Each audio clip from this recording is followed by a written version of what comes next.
امیر جماعت اسلامی حافظ نعیم الرحمان نے دہشت گردی پر قابو پانے کے لیے سنجیدہ اقدامات کرنے کا مطالبہ کر دیا۔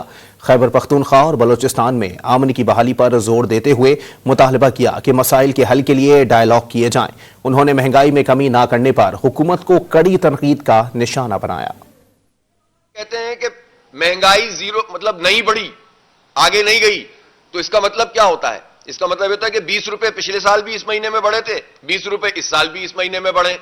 تو یہ جو لوگوں کو اعداد و شمار کے گورکھ دھندے سے بیوقوف بنانے والا عمل ہے، اس سے معیشت بہتر نہیں ہوگی۔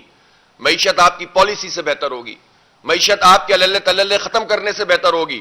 معیشت کا مطلب یہ ہے اس سال 21% انتظامی اخراجات گورنمنٹ زیادہ کر رہی ہے، اور آپ کو معلوم ہے کہ 5 ارب روپے 1087 گاڑیاں خریدنے کے لیے رکھے گئے ہیں۔ امیر جماعت اسلامی حافظ نعیم الرحمان نے دہشت گردی پر قابو پانے کے لیے سنجیدہ اقدامات کرنے کا مطالبہ کر دیا۔ خیبر پختونخوا اور بلوچستان میں امن کی بحالی پر زور دیتے ہوئے مطالبہ کیا کہ مسائل کے حل کے لیے ڈائیلاگ کیے جائیں۔ انہوں نے مہنگائی میں کمی نہ کرنے پر حکومت کو کڑی تنقید کا نشانہ بنایا۔ کہتے ہیں کہ مہنگائی زیرو مطلب نہیں بڑھی، آگے نہیں گئی، تو اس کا مطلب کیا ہوتا ہے؟ اس کا مطلب ہوتا ہے کہ 20 روپے پچھلے سال بھی اس مہینے میں بڑھے تھے، 20 روپے اس سال بھی اس مہینے میں بڑھے۔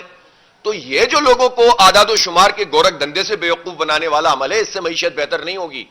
معیشت آپ کی پالیسی سے بہتر ہوگی، معیشت آپ کے اللہ تللے ختم کرنے سے بہتر ہوگی۔ معیشت کا مطلب یہ ہے اس سال 21% انتظامی اخراجات گورنمنٹ زیادہ کر رہی ہے، اور آپ کو معلوم ہے کہ 5 ارب روپے 1087 گاڑیاں خریدنے کے لیے رکھے گئے ہیں۔